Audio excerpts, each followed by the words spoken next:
राधे राधे। स्वागत है आप सबका आपके अपने चैनल निष्ठा भक्ति भाव पर। आप सभी को रवि प्रदोष व्रत की हार्दिक शुभकामनाएं। हिंदू धर्म में प्रदोष व्रत को बहुत पवित्र माना जाता है।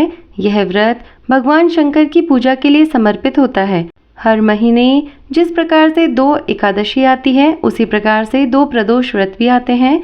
प्रदोष व्रत त्रयोदशी तिथि को होता है।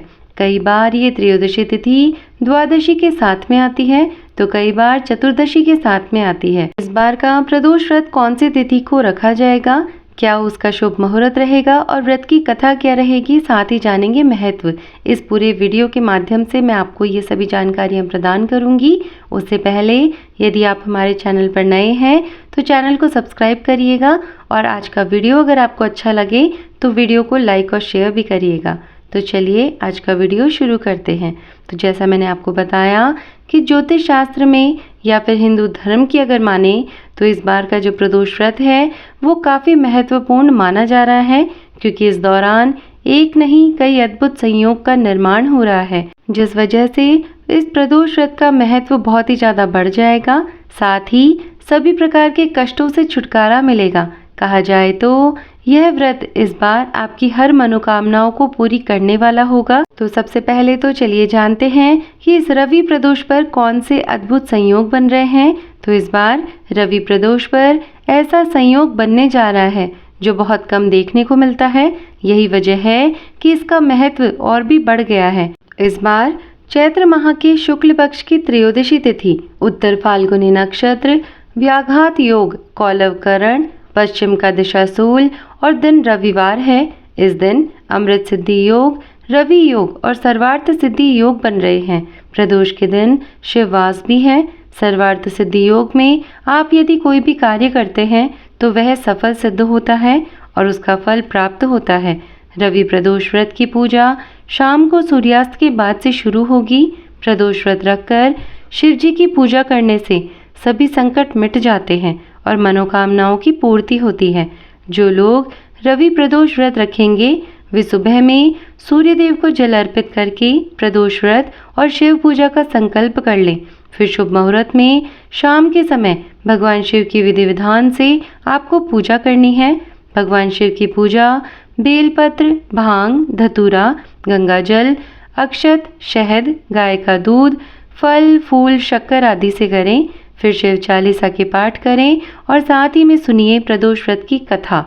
उसके बाद शिव जी की आरती कर लें। रात के समय रात्रि जागरण करें और अगले दिन सूर्योदय के बाद में व्रत का पारण करके व्रत को पूरा करें। यदि आप रविवार के दिन प्रदोष का व्रत रख रहे हैं तो इस दिन आपको नमक का सेवन नहीं करना चाहिए। सूर्य पूजा करनी चाहिए और शाम को मीठा भोजन करके ही व्रत का पारण करना चाहिए। रविवार व्रत करने से रोग और दोष दूर होते हैं। सूर्य देव की कृपा से घर धन और धान्य से भर जाता है। रविवार के दिन आप नारंगी या लाल रंग के कपड़े पहने, गुड़, घी, गेहूं, तांबे के बर्तन आदि का दान कर सकते हैं। इससे यदि आपकी कुंडली पर सूर्य दोष है तो वह दूर हो जाता है। तो चलिए अब जानते हैं प्रदोष के दिन का शुभ मुहूर्त क्या रहेगा। सूर्योदय, सूर्यास्त, चंद्रोदय, चंद्रास्त और राहु काल और दिशाशूल की जानकारी भी हम जान लेते हैं। तो आज चैत्र माह की शुक्ल पक्ष की त्रयोदशी तिथि, जिसकी शुरुआत 20 अप्रैल रात्रि 11:05 से हो गई थी, वहीं इसका समापन अगले दिन 22 अप्रैल की रात 2:36 पर होगा। इसी के साथ में जो भोलेनाथ की पूजा है वो प्रदोष काल में ज़्यादा शुभ मानी गई है, इसलिए जो उपवास है वो 21 अप्रैल को रखा जाएगा, ताकि पूजा का जो पूर्ण फल है, जो पूर्ण मुहूर्त है वो आपको प्राप्त हो। क्योंकि त्रयोदशी की शुरुआत जो है वो 20 अप्रैल की रात को हो जाएगी, जो कि 22 अप्रैल की सुबह है, मतलब जो 21 अप्रैल की रात है तब तक व्याप्त रहेगी। तो जो 21 अप्रैल का दिन है वो पूरा दिन ही त्रयोदशी तिथि से व्याप्त रहेगा और उसमें आपको शाम के समय जो प्रदोष काल होता है, मतलब संध्या आरती के 45 मिनट पहले और 45 मिनट बाद का जो समय होता है उसे प्रदोष काल कहते हैं। तो उस समय में प्रदोष व्रत का जो भी आपका पूजा पाठ है या फिर जो भी आप शिव की आराधना करना चाहते हैं उसके लिए जो वो मुहूर्त होता है वो बहुत ही ज़्यादा शुभ होता है।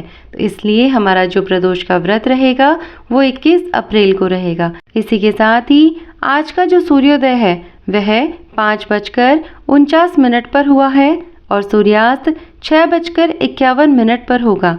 चंद्रोदय 4:39 पर होगा और चंद्रास्त अगले दिन 22 अप्रैल को सुबह 4:49 पर होगा। साथ ही में अभिजीत मुहूर्त सुबह 11:54 से 12:46 तक रहेगा और ब्रह्म मुहूर्त शाम को 4:21 से शाम को 5:05 तक रहेगा। रवि प्रदोष व्रत का पूजा का मुहूर्त की अगर हम बात करें तो वह रहेगा शाम को 6:51 से रात को 9:02 तक। अमृत सिद्धि योग जो है वो शाम को 5:08 से शाम को 5:48 पर रहेगा। रवि योग शाम 5:08 से लेकर सुबह 5:48 तक रहेगा और सर्वार्थ सिद्धि योग पूरे दिन ही व्याप्त रहेगा। अब बात कर लेते हैं राहु काल की। तो राहु काल शाम को 5:13 से शाम को 6:51 तक रहेगा। आज के दिन पश्चिम दिशा में दिशाशूल रहेगा और साथ ही में जो गुलिक काल है वह 3:35 से लेकर शाम को 5:13 तक रहेगा। तो ये जो राहु काल और गुलिक काल का जो समय होता है वह अशुभ समय होता है। इस समय में आपको कोई भी शुभ कार्य ना तो शुरू करने हैं, ना ही कोई पूजा पाठ करना है और ना ही आप किसी को दान दक्षिणा दे। इस समय को आप टालने की कोशिश करें। तो यह तो थी संपूर्ण जानकारी तिथि और शुभ मुहूर्त को लेकर। पौराणिक कथा के अनुसार एक समय सर्व प्राणियों के हितार्थ परम पावन भागीरथी के तट पर ऋषि समाज द्वारा विशाल गोष्ठी का आयोजन किया गया। विद्वान ऋषियों की एकत्रित सभा में व्यास जी के परम शिष्य पुराण वेता सूत जी महाराज हरि कीर्तन करते हुए पधारे। सूत जी को देखते ही शौनिक आदि 88,000 ऋषि मुनियों ने खड़े होकर दंडवत प्रणाम किया। महाज्ञानी सूत जी ने भक्ति भाव से ऋषियों को हृदय से लगाया तथा आशीर्वाद दिया। विद्वान ऋषिगण और सब शिष्य आसनों पर विराजमान हो गए। मुनिगण विनीत भाव से पूछने लगे कि हे परम दयालु, कलिकाल में शंकर की भक्ति किस आराधना द्वारा उपलब्ध होगी, हम लोगों को बताने की कृपा कीजिए, क्योंकि कलयुग के सभी प्राणी पाप कर्म में रत रहकर वेद शास्त्रों से विमुख रहेंगे। दीन जन अनेकों संकटों से त्रस्त रहेंगे। हे मुनि श्रेष्ठ, कलिकाल में सत्कर्म की और किसी की रुचि ना होगी। जब पुण्य क्षीण हो जाएंगे तो मनुष्य की बुद्धि असत कर्मों की ओर खुद ब खुद प्रेरित होगी, जिससे दुर्विचारी पुरुष वंश सहित समाप्त हो जाएंगे। इस अखिल भूमंडल पर जो मनुष्य ज्ञानी होकर ज्ञान की शिक्षा नहीं देता, उस पर परमपिता परमेश्वर कभी प्रसन्न नहीं होते। हे महामुने, ऐसा कौन सा उत्तम व्रत है जिससे मनवांचित फल की प्राप्ति होती हो? आप कृपा कर बताइए। ऐसा सुनकर दयालु हृदय श्री सूत जी कहने लगे कि हे श्रेष्ठ मुनियों तथा शौनक जी, आप धन्यवाद के पात्र हैं। आपके विचार सराहनीय एवं प्रशंसनीय हैं। आप वैष्णव अग्रगण्य हैं, क्योंकि आपके हृदय में सदा परहित की भावना रहती है। इसलिए हे शौनक आदि ऋषियों, सुनो, मैं उस व्रत को तुमसे कहता हूँ जिसके करने से सब पाप नष्ट हो जाते हैं। धन वृद्धि कारक, दुख विनाशक, सुख प्राप्त करने वाला, संतान देने वाला, मनवांचित फल प्राप्ति कराने वाला यह व्रत तुमको सुनाता हूँ, जो किसी समय भगवान शंकर ने सती जी को सुनाया था और उनसे प्राप्त यह परम श्रेष्ठ उपदेश मेरे पूज्य गुरु जी ने मुझे सुनाया था, जिसे आपको समय पाकर शुभ बेला में मैं सुनाता हूँ। बोलो उमापति शंकर भगवान की जय। सूत जी कहने लगे कि आयु वृद्धि स्वास्थ्य लाभ हेतु त्रयोदशी का व्रत करें। इसकी विधि इस प्रकार है। प्रातः स्नान कर निराहार रहकर शिव ध्यान में मग्न हो। शिव मंदिर में जाकर शंकर की पूजा करें। पूजा के पश्चात अर्ध पुण्य त्रिपुण्य का तिलक धारण करें। बेलपत्र चढ़ावें। धूप दीप अक्षत से पूजा करें। ऋतु फल चढ़ावें। ओम नमः शिवाय मंत्र का रुद्राक्ष की माला से जाप करें। ब्राह्मण को भोजन कराकर सामर्थ्य अनुसार दक्षिणा दें। इस दिन सत्य भाषण करना परम आवश्यक है। हवन आहुति भी देनी चाहिए। इसके बाद मौन व्रत धारण करें। व्रती मंत्र ओम ह्रीं क्लीं नमः शिवाय स्वाहा से आहुति दें। इससे अभिष्ट फल की प्राप्ति होती है। व्रती पृथ्वी पर शयन करें, एक बार भोजन करें, इससे सर्व कार्य सिद्ध होते हैं। श्रावण मास में तो इसका विशेष महत्व है। यह सर्व सुख, धन, आरोग्य देने वाला है। यह व्रत सभी मनोरथों को पूर्ण करता है। हे ऋषिवरों, यह प्रदोष व्रत जो मैंने आपको बताया, किसी समय शंकर जी ने सती जी को और वेदव्यास मुनि ने मुझे सुनाया था। शौनक आदि ऋषि बोले, हे पूज्यवर महामते, आपने यह व्रत परम गोपनीय, मंगलप्रद, कष्ट निवारक बतलाया है। कृपया यह बताने का कष्ट करें कि यह व्रत किसने किया और उसे क्या फल प्राप्त हुआ। श्री सूत जी बोले, हे विचारवान ज्ञानियों, आप शिव के परम भक्त हैं। आपकी भक्ति देखकर मैं व्रती पुरुषों की कथा कहता हूँ। एक गांव में अति दीन ब्राह्मण निवास करता था।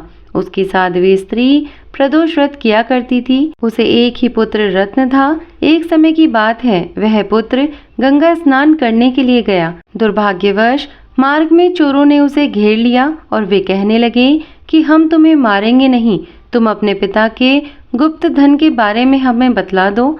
बालक दीन भाव से कहने लगा कि बंधुओं, हम अत्यंत दुखी दीन हैं, हमारे पास धन कहाँ है। तब चोरों ने कहा कि तेरे इस पोटली में क्या बंधा है। बालक ने निसंकोच कहा कि मेरी माँ ने मेरे लिए रोटियां दी है। यह सुनकर चोरों ने अपने साथियों से कहा कि साथियों, यह बहुत ही दीन दुखी मनुष्य है, अतः हम किसी और को लूटेंगे। इतना कहकर चोरों ने उस बालक को जाने दिया। बालक वहां से चलते हुए एक नगर में पहुंचा। नगर के पास एक बरगद का पेड़ था। वह बालक उसी बरगद के वृक्ष की छाया में सो गया। उसी समय उस नगर के सिपाही चोरों को खोजते हुए उस बरगद के वृक्ष के पास पहुंचे और बालक को चोर समझकर बंदी बना राजा के पास ले गए। राजा ने उसे कारावास में बंद करने का आदेश दिया। उधर बालक की माँ भगवान शंकर जी का प्रदोष व्रत कर रही थी। उसी रात राजा को स्वप्न हुआ कि वह बालक चोर नहीं है। प्रातःकाल ही छोड़ दो, नहीं तो अपना राज्य वैभव सबसे ही नष्ट हो जाएगा। रात्रि समाप्त होने पर राजा ने उस बालक से सारा वृतांत पूछा। बालक ने सारा वृतांत राजा को सुना दिया। बालक की बात सुनकर राजा ने सिपाही भेजकर बालक के माता पिता को पकड़वा कर बुला लिया। राजा ने जब उन्हें भयभीत देखा तो कहा कि तुम भय मत करो, तुम्हारा बालक निर्दोष है। हम तुम्हारी दरिद्रता देखकर 5-5 गांव तुमको दान में देते हैं। शिव की दया से ब्राह्मण परिवार अब आनंद में रहने लगा। इस प्रकार जो कोई इस व्रत को करता है उसे आनंद प्राप्त होता है। तो बोलिए शंकर भगवान की जय। उम्मीद करती हूँ कि आज का ये वीडियो आप सभी को पसंद आया होगा। मेरे द्वारा दी गई जानकारी यदि आपको पसंद आई हो तो वीडियो को लाइक और शेयर करिएगा। और अगर आप हमारे चैनल पर नए हैं, ऐसी वीडियोस देखना पसंद करते हैं, तो चैनल को भी सब्सक्राइब करिएगा और कमेंट करके हमें ज़रूर बताइएगा कि आज का वीडियो आपको कैसा लगा। तो चलिए इसी के साथ में मैं आपसे विदा लेती हूँ। मिलूंगी फिर ऐसे किसी वीडियो के साथ में। तब तक के लिए धन्यवाद। राधे राधे।